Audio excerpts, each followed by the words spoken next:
ওং নমো ভগবতে বাসুদেবায় নমঃ। নমস্কার দর্শক বন্ধুরা, জয় শ্রীকৃষ্ণ, রাধে রাধে। আজ আমরা এই ভিডিওর মাধ্যমে আলোচনা করব মহাভারতের কেন গান্ধারীর 100 পুত্র ও একটি কন্যা সন্তান মাটির হাঁড়িতে জন্মগ্রহণ করেছিলেন।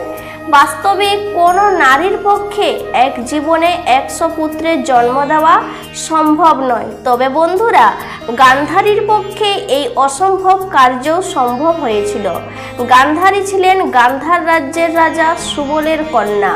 ছোট থেকেই গান্ধারী মহাদেব শিবের পরম ভক্ত ছিলেন।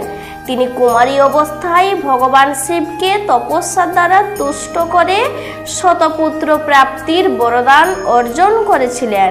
ভীষ্ম যখন ধৃতরাষ্ট্রের জন্য পাত্রীর সন্ধান করছিলেন, তখন গান্ধারীর থেকে সুযোগ্য পাত্রী ভীষ্মের কাছে কাউকেই মনে হয়নি বন্ধুরা, কেননা গান্ধারী তখন মহাদেবের থেকে 100 পুত্র বরদানের কথা চারিদিকে ছড়িয়ে পড়েছিল।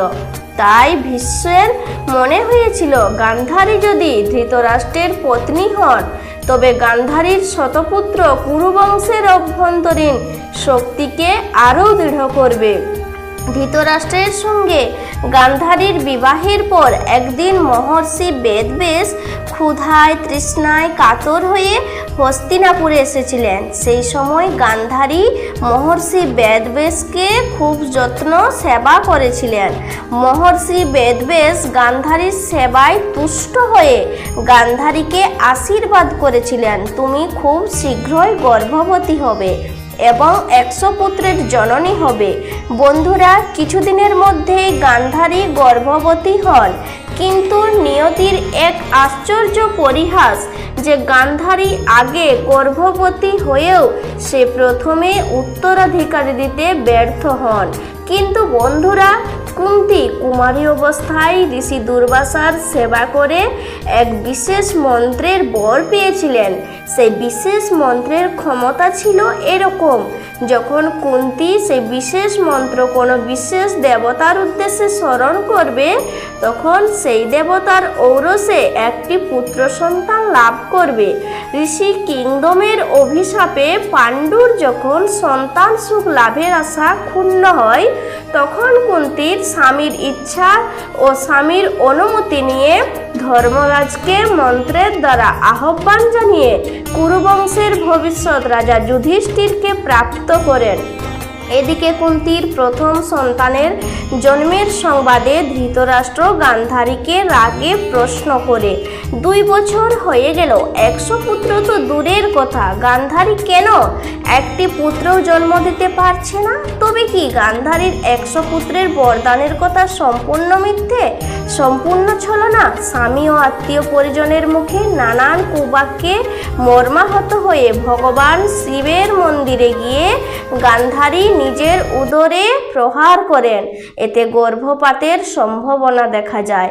এদিকে গান্ধারীর সাথে ঘটে যাওয়া সমস্ত ঘটনা মহর্ষি বেদব্যাস জগদ্ধানে দেখছিলেন।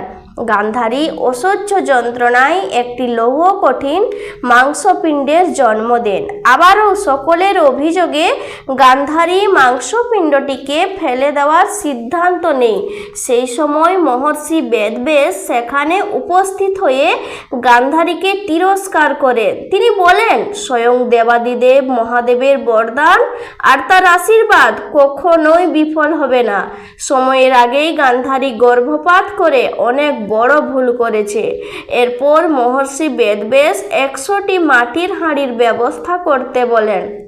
এরপর মাংসপিণ্ডটিকে শীতল জলে দিয়ে ধৌত করার পর সেটি 101টি খণ্ডে বিভক্ত হয়ে যায়।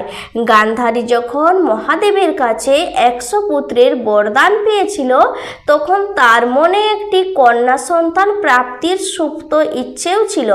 মহাদেব গান্ধারীর মনের সেই সুপ্ত মনোবাসনাটিও পূরণ করেছিলেন।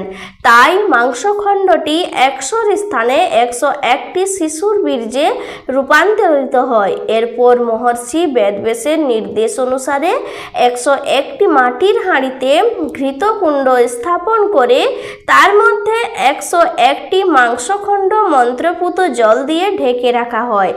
এরপর 1 বছর অতিক্রান্ত হলে মাটির হাঁড়িতে জন্ম নেয় দুর্যোধন এবং 1 বছর 1 মাসের মধ্যে বাকি 99 পুত্র ও একটি কন্যা সন্তান জন্ম নেয়। বন্ধুরা, এই ছিল ধৃতরাষ্ট্র ও গান্ধারীর 100 পুত্রের জন্ম রহস্য। আশা করি বন্ধুরা ভিডিওটি আপনাদের ভালো লেগেছে। যদি ভালো লেগে থাকে ভিডিওটিতে লাইক, কমেন্ট, শেয়ার ও সাবস্ক্রাইব করে পাশে থাকবেন।